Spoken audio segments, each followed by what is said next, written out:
Boa tarde, Davi. A gente vai falar um pouco como a gente simulou computacionalmente, né, o dobramento de uma viga piezoelétrica, unindo o conceito de mecânica e eletricidade. O grupo é formado pela Ana Luísa, o Leandro Henrique, o Lucas, o Rodrigo César e o Vinícius Monteiro. O objetivo, basicamente, a nossa proposta foi usar a simulação numérica para entender como uma viga piezoelétrica se comporta quando é submetida a uma flexão, tanto do ponto de vista mecânico quanto elétrico, e comparar esse resultado com o que já existe na literatura.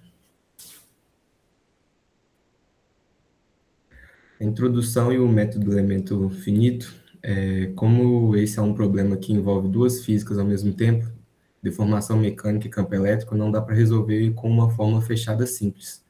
Por isso, recorremos ao método dos elementos finitos. A gente divide a viga em pedacinhos pequenos, resolve as equações em cada um deles e depois junta tudo para ter o comportamento da peça inteira.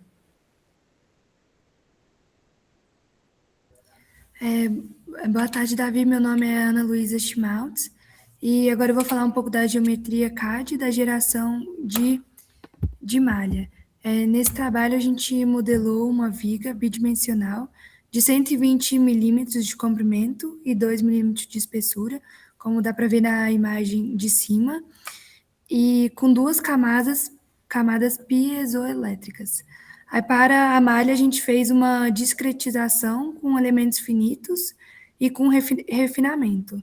Aí, a gente usou elementos de segunda ordem, que é o P2 e o Q2, que dá melhor precisão e com menor custo computacional comparado aos elementos de primeira ordem.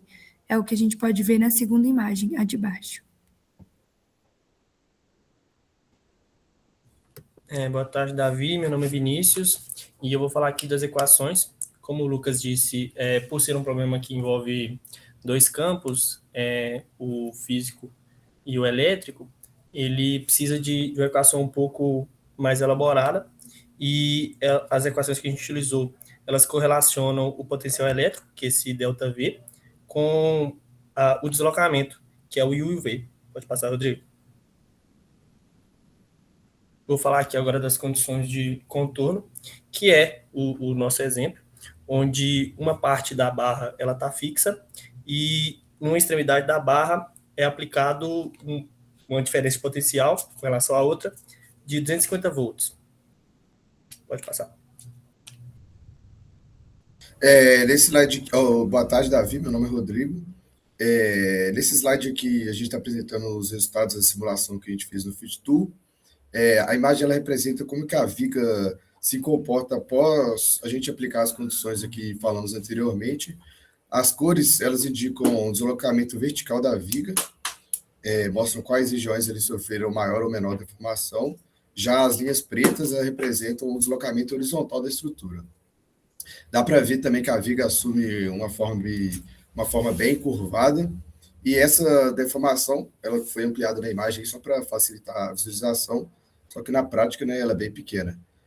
O deslocamento máximo que nós obtemos foi aproximadamente 29,6 micrômetros, valor que está de acordo com esperado, né, com a nossa teoria, e isso indica, então, que o modelo de simulação conseguiu representar corretamente o comportamento da viga piezoelétrica. Próximo.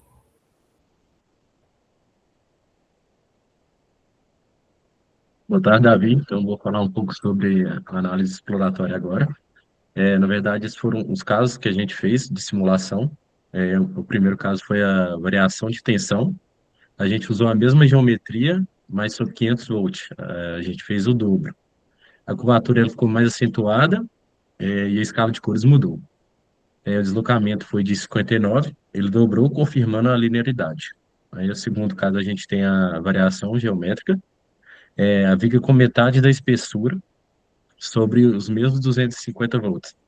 A viga parece muito mais mole e flexível. A malha se ajusta. O deslocamento foi de no máximo 100. Então, ele aumentou drasticamente devido à complacência. E aqui a gente vai para variação de material. A viga original é de 2 milímetros sobre 250 volts.